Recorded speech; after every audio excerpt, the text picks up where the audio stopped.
there was darkness, and then bang, giving birth to an endless expanding existence of time, space, and matter. Every day, new discoveries are unlocking the mysterious, the mind-blowing, the deadly secrets of a place we call the universe.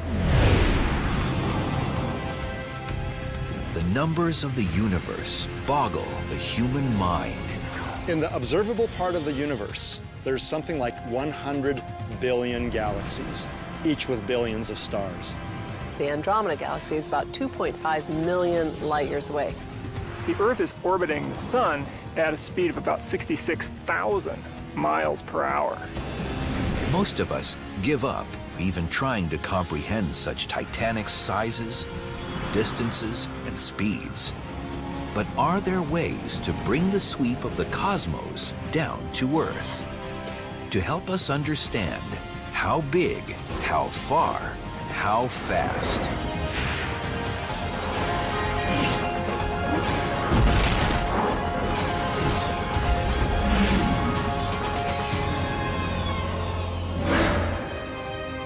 Planet Earth, for all its wide expanses, deep seas, and massive mountains, amounts to a speck of dust when stacked up against the immensity of the cosmos. The observable universe contains of order 100 billion galaxies, and then each galaxy, like the Milky Way, contains of order 100 billion stars. The numbers quickly get up into the millions, and then the billions, and even the trillions. And by then, we've really lost all sense of what that really means. The human mind is finely tuned to deal with the scale of day-to-day experience. The brain can understand traveling 50 miles in a day, but what about 500,000? And a person may know what it's like to move at 100 miles per hour. But what about 100 million? Numbers like millions and billions and certainly trillions are very hard for most people to imagine because, frankly, most of us don't have billions or trillions of anything. So how can we ever know the universe if our brains can't really comprehend its massive scale? Doing scale models of objects in the universe is really helpful because it brings them down to sizes that we can imagine, that we do see in our normal everyday lives.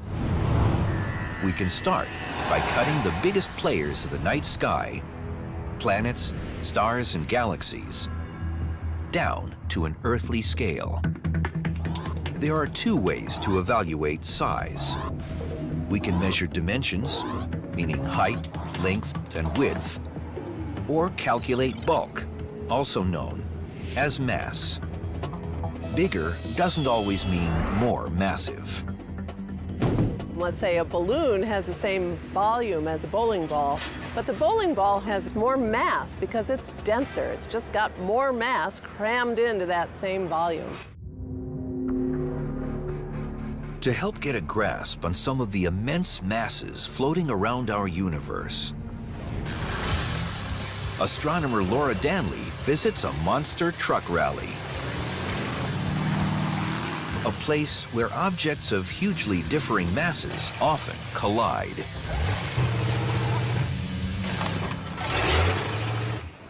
We've got everything from a small toy truck to the giant monster truck. And that gives us a range of mass that'll help us understand how massive things are in our solar system compared to each other and how massive our own sun is compared to some other stars. We begin the comparison with Jupiter, known as the king of planets, and for good reason. Its mass amounts to more than 4 octillion pounds. That's a 4, followed by 27 zeros. Put another way, it would take more than 300 Earths to match Jupiter's mass. But even that is measly when compared to the Sun. The sun is by far the most massive thing in our solar system. It's about 1,000 times more massive than Jupiter, the biggest planet. Well, by comparison, this car behind me is about 3,000 pounds, and this little toy truck is about 3 pounds. So that's about the same difference between the Sun and Jupiter.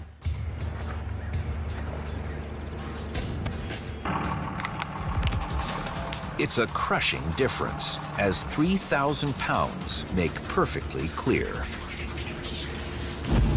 But remember, this is a monster truck rally, and the junk car representing our Sun may regret picking on little Jupiter. The Sun is the most massive object in our solar system, but it's not the most massive star in the galaxy. There are a lot of stars more massive than the Sun. To envision the disparity between the Sun and a more massive star, let's keep the 3,000-pound junk car as the Sun and put it up against a 10,000-pound monster truck representing a star some 75 light-years away. The difference between the monster truck and the car is about the same difference as a star called Regulus, the bright star right in the middle of Leo, about 3.5 times as massive as our Sun. 3 times more massive may not seem like much, but don't forget, we're now pitting galactic giants against each other.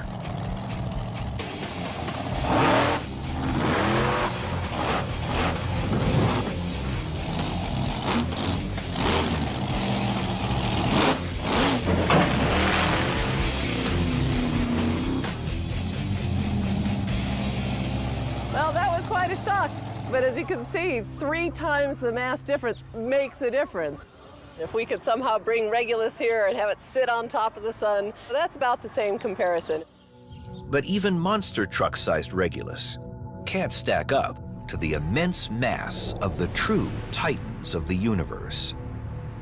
The most massive star we know orbits around the Milky Way, a little companion galaxy called the Large Magellanic Clouds, in the middle of a nebula called the Tarantula Nebula.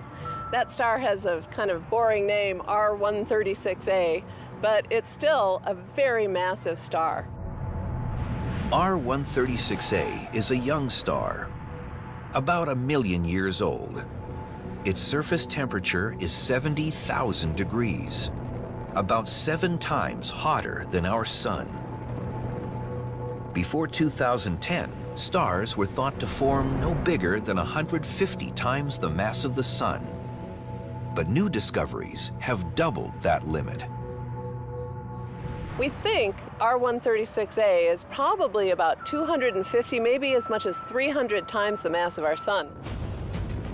To represent this massive star, you need a truly monstrous truck. This monster is 100 times heavier. But extreme mass also comes in small packages, where density takes the force of gravity into radical territory.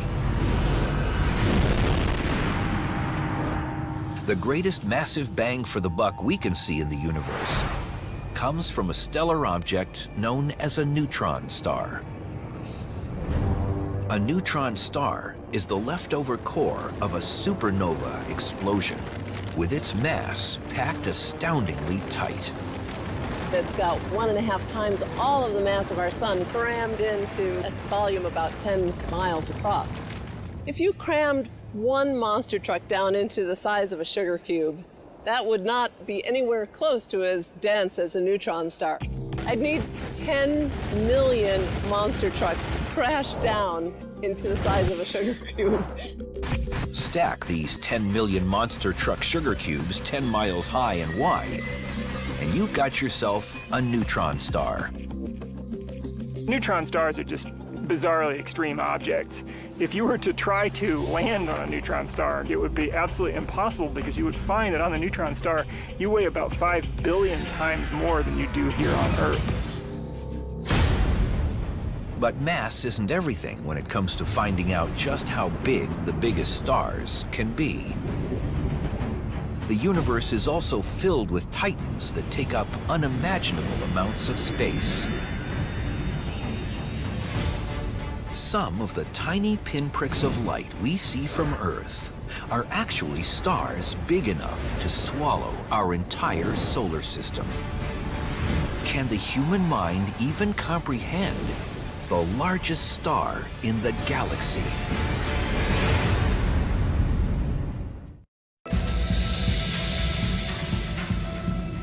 we're bringing the sizes, speeds, and distances of our vast universe down to a scale the human mind can comprehend. The biggest thing in our solar system by far is the sun. In terms of sheer mass, it weighs over 300,000 times more than the Earth. But in terms of volume, it's also the solar system's physically largest object at 870,000 miles across. So the sun is really big compared to the Earth. It's 109 times as wide as the Earth. That actually means that over 1 million Earths could fit inside the volume of the sun. It's really big. But as enormous as the sun is in earthly terms, our home star seems puny when stacked against our galaxy's lineup of stellar mammoths.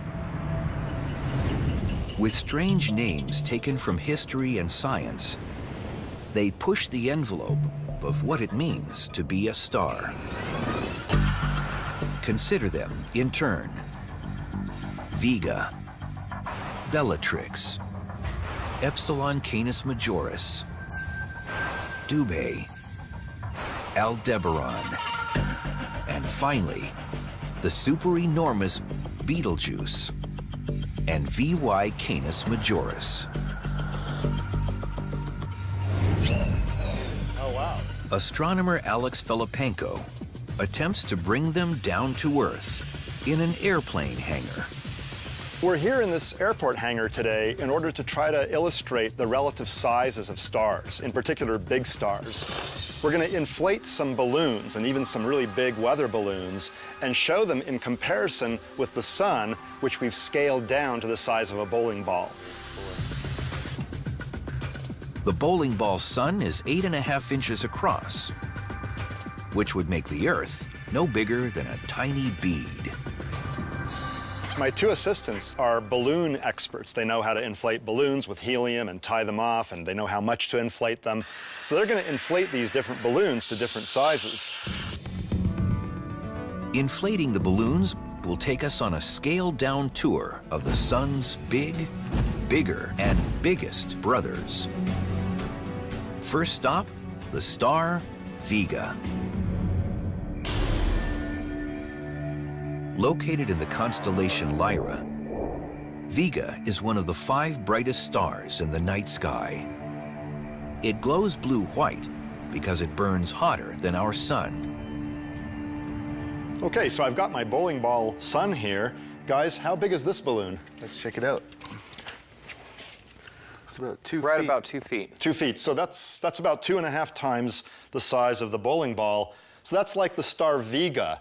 It's a bluish-white star, 25 light years away. Very bright star in the sky. Next up is Bellatrix, a star in Orion, the Hunter, the brightest constellation in the sky. Well-known stars pinpoint its torso and belt. Another blue giant, Bellatrix is at Orion's right shoulder and shines 240 light years away. So here's a bigger balloon. What's its size? This is 4 feet. 4 feet. So that's about 5.5 times the size of my bowling ball, my sun. So this is a bigger star. It's kind of like Bellatrix. Bigger than Bellatrix is the hot blue star Adhara, also known as Epsilon Canis Majoris.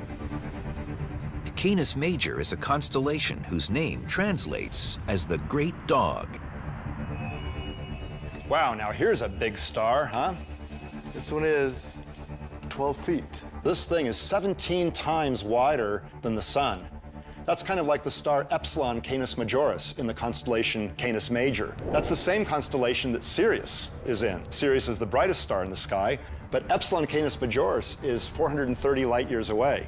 If it were at the same distance as Sirius, it would appear 15 times brighter. Almost twice as big as Epsilon Canis Majoris is Dubhe, a giant star on the lip of the Big Dipper, 120 light years away. Wow, cool. Well, here I see an even bigger balloon. What's its diameter? Let's see, 21 feet. 21 feet. So That's about 30 of my bowling ball suns. In fact, that's about the size of the star Dubhe. That star Dubhe is different from the others that we've seen. It's what's called a red giant. It's got kind of an orange color. It's cooler than the blue-white ones that we've seen previously. Amazingly, stars come in larger sizes still. And even an airplane hangar isn't big enough to contain them. Here's where we have to place Aldebaran, a monster star known since ancient times and once thought to be a sign of riches and honor. This balloon is about 32 feet across. Now that's roughly 45 times bigger than this bowling ball, which represents our sun. Now this balloon then is about the size of the star Aldebaran, a red giant in Taurus the Bull. It's about 65 light years away, and its true color is roughly orange. Now even the biggest balloons fall short in representing the size of the galaxy's biggest stars. Betelgeuse, for instance, is another star in Orion. 650 light years away, it is 1,000 times the size of the sun. Betelgeuse is so large that its radius would extend roughly to the orbit of Jupiter. So if Betelgeuse was actually in the solar system, then all the 8 planets would be completely either destroyed or totally too hot to be habitable. But the largest known star is a beast by the name of VY Canis Majoris. By some estimates, it extends to 2,000 times the diameter of our sun. That is a truly gargantuan star. If there were a commercial airplane flying just outside VY Canis Majoris, it would take it about 1,200 years to fully circle it. Any object on this enormous scale seems truly alien to the human mind, an intimidating answer to the how big question about the universe. No less discomforting is how far, because distances between planets, stars, and galaxies stretch beyond all human experience. So a really great way of bringing it home is to scale everything down to a more human scale. We're better at understanding the relative sizes of things than abstract, absolute numbers. Take the moon. It lies a little less than 250,000 miles from Earth. You might think this isn't all that far. Well, think again. Imagine if I shrunk the Earth down to about the size of a basketball. So if the Earth was about the size of this object here, I would actually have the moon be about the size of this tennis ball. So the next question you might ask is, given the relative sizes of these things, how far apart are they going to be from each other? To show you, I'm actually going to need some help. So Johnny is actually going to hold the Earth for me while I actually take the moon and measure out how far away it needs to be. So here goes. 1 foot, 2 feet, all the way back. We're already at 10 feet. We've got to go even more. It's already past 15. We've got to go much further. And here we are at 21 feet. That's actually how far away the moon is from the Earth in our scale model. At 239,000 miles, the Earth-Moon distance has now become familiar to us because of Apollo missions to the moon. This is one of the few astronomical spans we can readily understand. In 6 manned moon landings, we learned that the travel time was a little more than 3 days. And the lunar commute has become a part of our collective knowledge. Engine stop. Okay, Houston, the Challenger has landed. But beyond the moon, the solar system extends to distances so vast. Again, our limited minds aren't really up to the task. But what would happen if we literally brought all the planets down to Earth?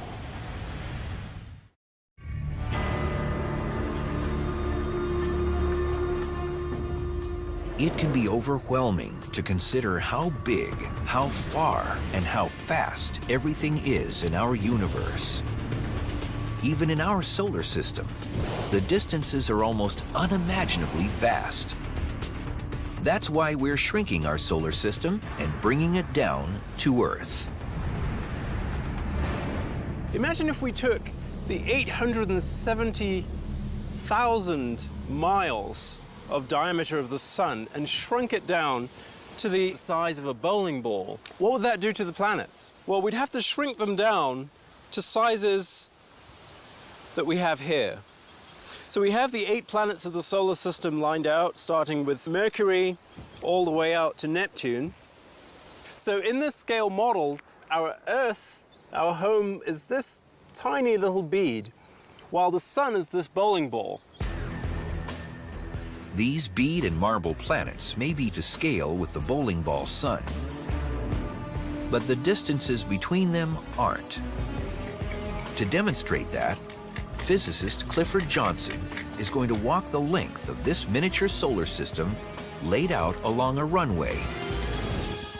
I have Johnny here who's going to help me measure the distances with the surveyor's wheel. Okay, so let's go and explore the solar system. All right, let's do it. Each foot in this scaled-down solar system represents 1 million miles in the distances between the planets. And here we are at Mercury. And that's 36 feet. In reality, it's actually about 36 million miles away from the sun. It's amazing just how far this very first planet of the solar system is from the sun. So now let's go on to the second planet. There we go.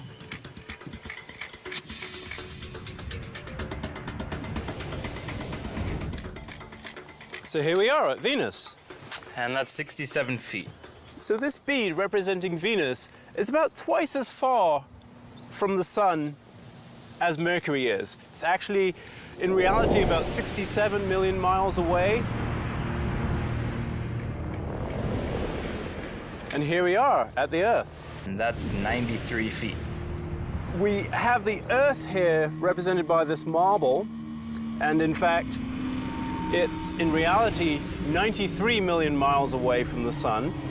The way the bowling ball looks in terms of the size from here is about the size the sun appears in our sky. We have this blue bead representing the Earth, and about 2.5 inches away we have a much smaller bead representing the moon. Remember that on a different scale, with Earth the size of a basketball, the moon was 21 feet away. To bring the whole solar system into the picture, we've had to scale down the Earth-Moon distance to mere inches.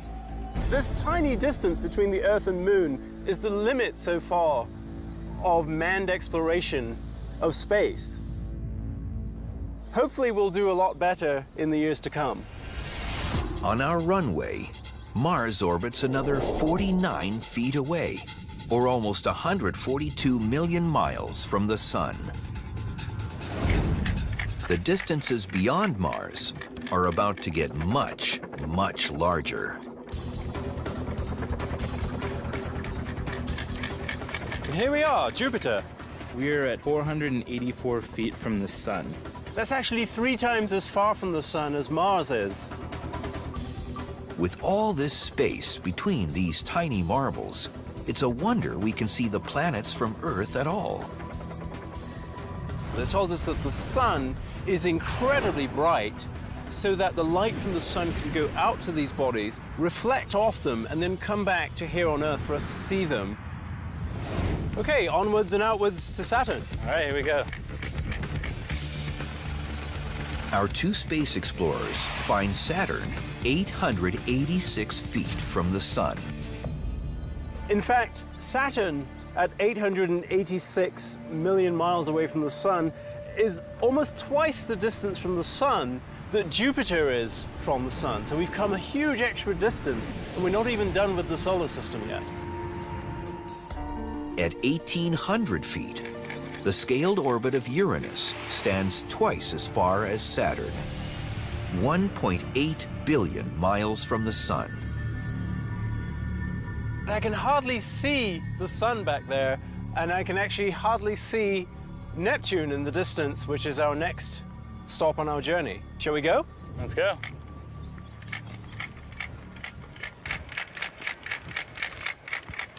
Jeez, that's far. Yep. And here we are, Neptune, the last of the planets. 2,798 feet from our sun. That, from our model, translates into the real-world distance of almost 3 billion miles that Neptune is away from the sun. This far out, a planet takes a long time to do an orbit around the sun. The Neptunian year is about 165 of our Earth years. In fact, only one of those Neptunian years has passed since Neptune was actually discovered. Viewed on this scale, it's a wonder the sun's gravity has any effect at all. And there's still more to this solar system beyond Neptune, including smaller bodies like Pluto. And then, nearly a light year away, clouds of dark, icy comets. If the space between the planets in our solar system strains human comprehension, then the vast distances between stars and galaxies totally overwhelms it. That astronomers even know how far away stars are is a mystery to Nora from Brooklyn, New York, who wants to ask the universe, how do we measure distance to stars and galaxies? Nora, that's actually a pretty complex question. For the most nearby stars, we look at how their positions in the sky change with time as Earth orbits the sun. For more distant stars, or stars in other galaxies, we measure how bright they appear to be, compare that with their known power, and thus determine their distance. They are distances so immense that how big and how far are questions to challenge anyone's power of comprehension. But the magnitudes of the universe also extend to speed. What scientists have discovered is that the universe is a super-velocity racetrack where even giant planets move faster than speeding bullets. We've seen how big and how far things are in space. Now we're going to see how fast. To do that, first we have to understand the celestial measuring stick known as the light year. Just like it sounds, 1 light year is the distance light travels in 1 year. That amounts to about 6 trillion miles. But that doesn't help us understand how fast light speed itself is. The speed of light is really fast, about 186,000 miles per second. Now that's hard to conceive without an example. Imagine light were bouncing back and forth between Los Angeles and New York. It could do 38 back and forth bounces in 1 second.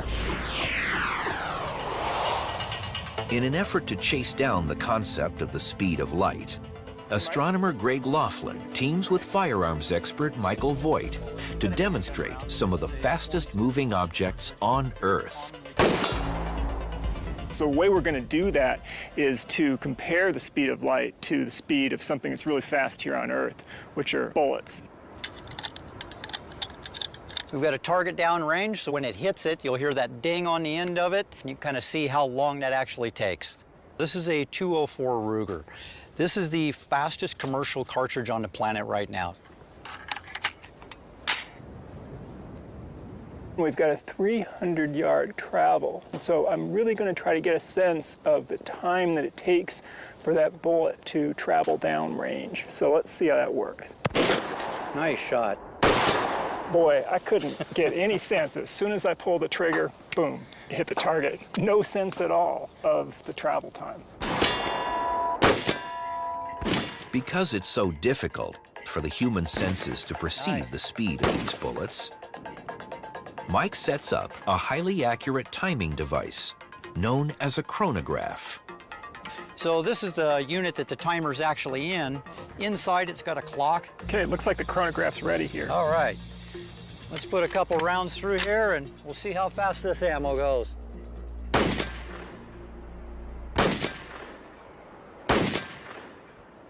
And what do we have? Wow, so that was 4,297 feet per second. So that's about 3,000 miles per hour. Pretty quick. Pretty quick. It's a little less than a mile per second. That's roughly 4 times the speed of sound. So, I mean, I'm impressed, but that pales in comparison to the speed of light and the time that it took for those bullets to go from the muzzle of the gun all the way down range to hit the target. During that time, light has enough time to go all the way around the surface of the Earth from Los Angeles to Paris and then back in that same amount of time. Moving at 670 million miles per hour, light completely demolishes any earthly experience of speed. That really doesn't mean very much to me because the whole distance of 670 million miles is much larger than any kind of distances that we normally deal here with on Earth. The speed of light and the speed of our world are so vastly far apart. We have to take light and slow it down to really understand the difference. For that, we go back to the speeding bullet. At 3,000 miles per hour, we can barely perceive its speed. If light moved no faster than a speeding bullet, what would happen to the world around us if we slowed it down by the same amount? For example, a commercial jet travels roughly 600 miles an hour. So, assuming the bullet represents the speed of light, how slow would the jet look? At the scale where the speed of light is 3,000 miles per hour, then that commercial jet is crawling along so that it would take an entire minute to travel 3 inches. An F-15 can reach Mach 2.5. That's over 1,500 miles per hour. But on this slow light scale, an F-15 needs a full minute to move 7 inches. And what about speeding bullets themselves? How slow do they look on this slow light scale? If we go up to those high-speed rifle bolts, then they're making it just a little bit more than a foot, about 13 inches over the course of 1 minute at the scale where the 3,000 miles per hour is the actual speed of light. In the real world, a snail moves more than twice as fast. As it turns out, much of the cosmos is zipping around at speeds we can't really comprehend. Motion is actually the normal state of affairs in the universe. We may think we're standing still, and we are relative to the ground, but Earth is orbiting the sun is orbiting around the center of our galaxy is orbiting around in our local group of galaxies. And all of these objects are moving at very high speeds. The Earth is orbiting the sun at a speed of about 66,000 miles per hour. That's enough to take you around the Earth more than twice in a single hour. Our sun is rushing around the Milky Way center at 483,000 miles per hour. And the Milky Way itself is flying through space at 1.3 million miles per hour. But the speed of light is still over 600 times faster. The simple fact remains, we live in slow motion compared to the nature of the cosmos. Modern technology doesn't travel anywhere near the speed of light.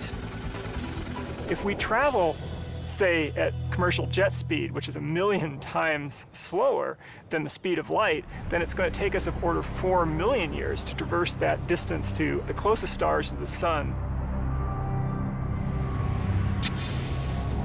If it takes more years to reach the nearest star than the human race has existed, how can any person ever really understand the size of our own galaxy?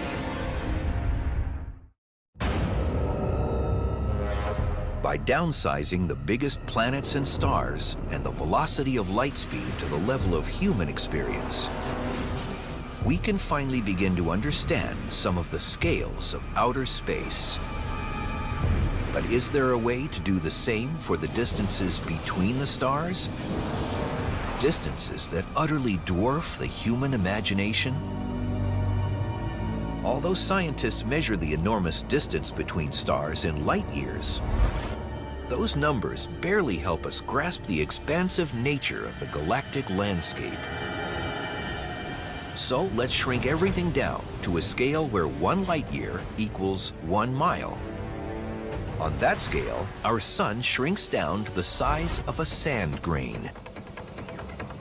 We've calculated just how many sand grains, or how many stars, would fill our own Milky Way galaxy. And the number of stars in the Milky Way is about the same as the number of sand grains in this chest. If you're counting, that's more than 100 billion stars. If 1 light year equals 1 mile, where is the nearest star? From the vantage point of the Griffith Observatory in Los Angeles, where astronomer Laura Danley works, the nearest sand grain would end up in Hollywood, 4 miles away. To help pinpoint sand grains positioned 4 miles apart in a dense city, we'll use mirrors to flash sunlight back and forth between them. So Aaron and Johnny have mirrors, and they're going to reflect sunlight to help us see just how far away it is to the nearest star. So I need to get a few stars to take off to Hollywood with me. That should do. So Stan, Aaron, are you ready? You're going to be the sun staying here at Griffith Observatory. Johnny and I are headed out to Hollywood. You all set? Let's do it. All right, let's go. The nearest celestial neighbor to our sun isn't a single star, but rather a grouping of 3. 2 of them, Alpha Centauri A and B, orbit each other and are about the same size as our sun. The third, Proxima Centauri, is a red dwarf star, dim and only about 10% as massive as its siblings.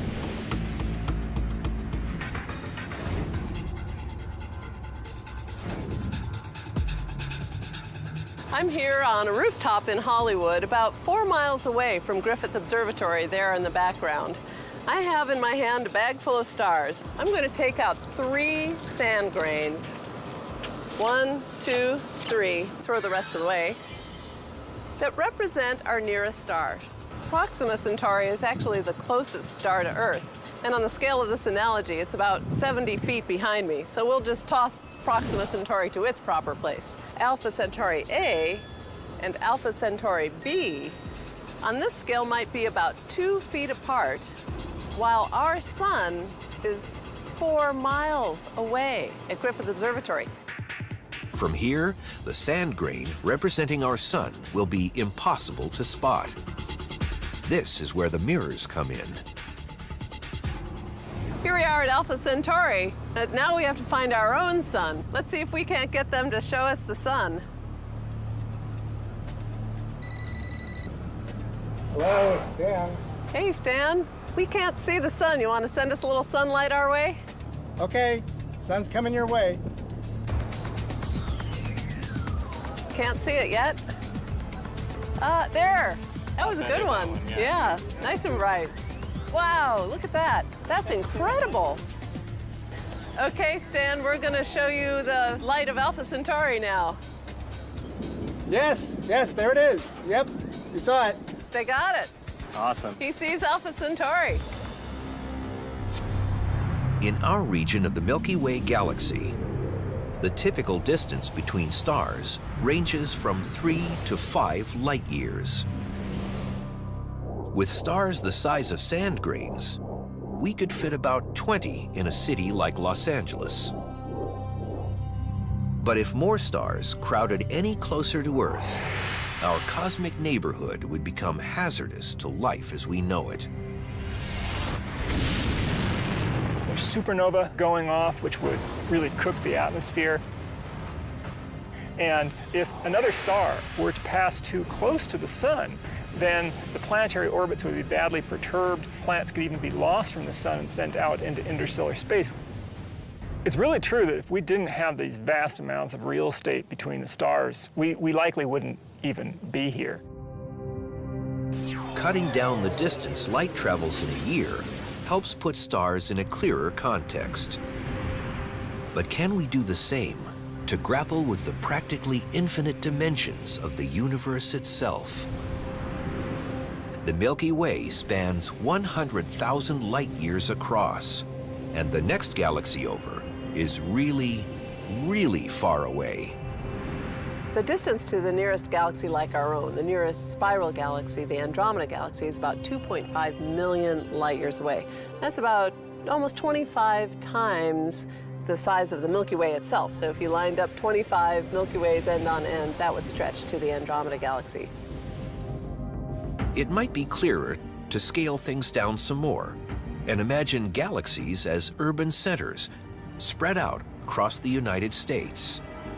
Sometimes galaxies are referred to as star cities, and that's a pretty good analogy. If we envision the Milky Way galaxy at the size of the Los Angeles metropolitan area, roughly 100 miles wide, then Andromeda would be in New York. In between would be other members of what astronomers call the local group of galaxies. There's basically two major players in the local group. There's our galaxy, the Milky Way galaxy, and there's the Andromeda galaxy. There's another smaller spiral galaxy known as M33.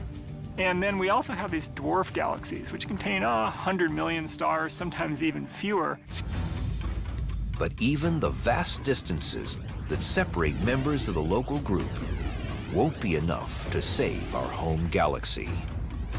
Andromeda and M33 are both headed toward the Milky Way, to the point where in a few billion years from now, they're going to have a close encounter. On a cosmic scale, the collision seems violent. But in fact, the stars in the galaxies are so widely spaced, they will weave past each other, largely undisturbed. If humans survive that long, they'll hardly notice it here on Earth.